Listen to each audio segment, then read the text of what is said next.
ये एक शिप है जो सामान्य सबमरीन जैसा दिखता है, लेकिन इसका काम बेहद खतरनाक है। हालांकि यह किसी युद्ध के लिए नहीं है, ये एक छोटे रेंज के विमान संचालित करने जैसा है।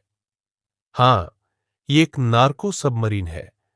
इसकी शुरुआत अमेरिका के जंगलों से हुई थी, अटलांटिक महासागर तक। इन्हें यूरोप पहुंचाने के लिए बनाया गया था। पिछले 10 वर्षों में 200 से भी अधिक नार्को सबमरीन पकड़ी जा चुकी है। लेकिन जानते हो क्या? समस्या यह है कि इनमें से अधिकांश सबमरीन आज भी स्वतंत्र रूप से चल रही है। माना जाता है कि लगभग 9 लोगों की एक छोटी टीम इन्हें चला रही है और अब तक कोई उन्हें पूरी तरह पकड़ नहीं पाया है। आज के दौर में जहां मिलिट्री एयरक्राफ्ट भी आसानी से ट्रैक हो जाते हैं, वहीं ये छोटी-छोटी सबमरीन जैसे अदृश्य हो जाती है। अब अमेरिका इन सबमरीन के खिलाफ नई योजना बना रहा है। क्यों? ये इतने सफल कैसे है? चलो कुछ गुप्त बातें जानते हैं। हर साल अमेरिका से यूरोप तक लगभग 1000 टन कोकीन भेजी जाती है। पुलिस और कोस्ट गार्ड अपनी जगह से पूरी कोशिश करते हैं, लेकिन काफी हद तक असफल रहते हैं। ड्रग्स की तस्करी इतनी अधिक बढ़ गई है कि चारों ओर निगरानी के बावजूद उसे रोकना बेहद मुश्किल हो गया है। शुरुआत में ये नार्को सबमरीन केवल छोटे दूरी के लिए बनाई गई थी, लेकिन धीरे धीरे निगरानी बढ़ने के साथ ये भी और अधिक आधुनिक हो गई। आज के समय में घने जंगलों के भीतर गुप्त फैक्ट्रियों में आधुनिक सबमरीन बनाई जा रही है, जो 1000 मील तक यात्रा कर सकती है।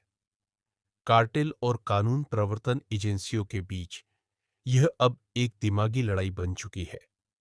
कार्टेल हमेशा नए नए तरीके निकालते हैं और पुलिस व कोस्ट गार्ड भी नए नए तकनीकें अपनाते हैं।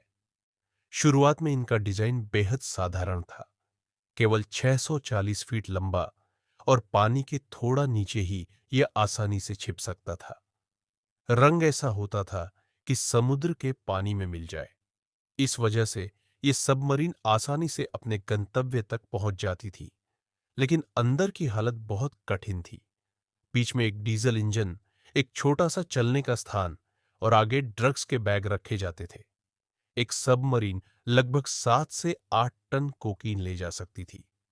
इतने वजन के कारण सबमरीन काफी नीचे डूब जाती थी।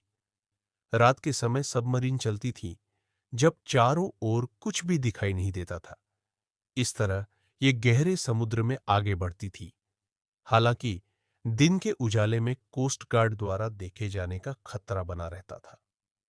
मजेदार बात यह थी कि जब भी सबमरीन पकड़े जाने का खतरा होता, चालक दल पूरी सबमरीन को डुबाने की कोशिश करता, लेकिन यह हमेशा संभव नहीं हो पाता।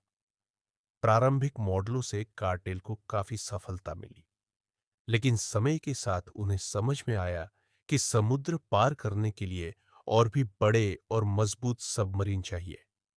फिर वे बड़े आकार की सबमरीन बनाने लगे, 75 फीट या उससे भी बड़े। ये सबमरीन न केवल बड़ी थीं, बल्कि इतनी मजबूत थीं कि पूरे अटलांटिक महासागर को पार कर सकती थी। लेकिन यह यात्रा आसान नहीं थी। क्रू मेंबर्स के लिए कोई आराम नहीं था। उन्हें प्लास्टिक बैग में सोना पड़ता था और कठोर फाइबर ग्लास के ढांचे में रहना पड़ता था।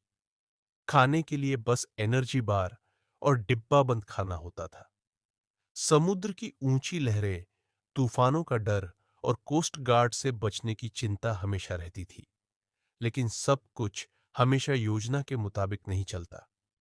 कुछ साल पहले एक नई नार्को सबमरीन अटलांटिक पार करते समय आग पकड़ ली।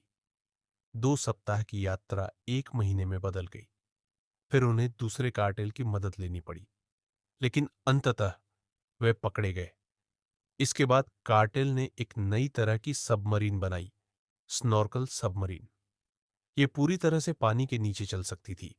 केवल एक छोटा पाइप ऊपर निकलता था, जिससे हवा अंदर आती थी। 65 फीट लंबी इस सबमरीन को फाइबर ग्लास से बनाया गया था, जिससे यह आसानी से बच निकलती थी। यह 8 टन तक कोकीन ढो सकती थी। ये इतनी दक्ष थीं कि अब तक कोई स्नॉर्कल सबमरीन पकड़ी नहीं गई। सच कहें तो ये एक सुपरनोवा की तरह थी, बेहद शानदार। लेकिन कार्टेल यही नहीं रुके। उन्होंने और भी उन्नत सबमरीन बनाई, क्वाइट सबमरीन। ये सबमरीन बिल्कुल चुपचाप पानी के नीचे चलती थी। 940 फीट लंबी, डीजल इंजन से चलने वाली, साथ में 10 टन बैटरी पावर। ये बैटरी चालित सबमरीन 12 घंटे तक 5 किलोमीटर प्रति घंटे की रफ्तार से चल सकती थी।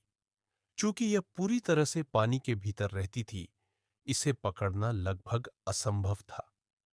केवल कोलंबिया के जंगल में एक क्वाइट सबमरीन को पकड़ा गया था। कार्टेल इन्हें अपने अंतिम हथियार के रूप में देखते थे। लेकिन याद रखना चाहिए कि जब हम कार्टेल की बात करते हैं, तो उनके मशीन केवल हथियार नहीं है, बल्कि भविष्य की परियोजनाएं हैं। इसके बाद आती है ऑस्कर मोरेनो की कहानी। उन्हें अवैध हथियार रखने के आरोप में 41 महीने की सजा हुई थी। लेकिन 2022 में रिकार्डो नामक एक और गिरोह का नेता पकड़ा गया, जो लंबे समय से अमेरिकी एजेंसियों के लिए काम कर रहा था। आखिरकार एक ऑपरेशन के दौरान कोलंबिया में रिकार्डो को पकड़ा गया और अमेरिका को सौंप दिया गया। ऑस्कर मोरेनो और रिकार्डो की गिरफ्तारी नार्को सबमरीन इतिहास में एक बड़ा मोड़ थी। लेकिन लड़ाई अभी खत्म नहीं हुई है। कार्टेल कभी नहीं रुकते। वे हर बार नई ताकत के साथ लौटते हैं। दूसरी ओर पुलिस और कोस्ट गार्ड भी अपनी नई तकनीक और रणनीतियों के साथ कार्टेलों का सामना कर रहे हैं।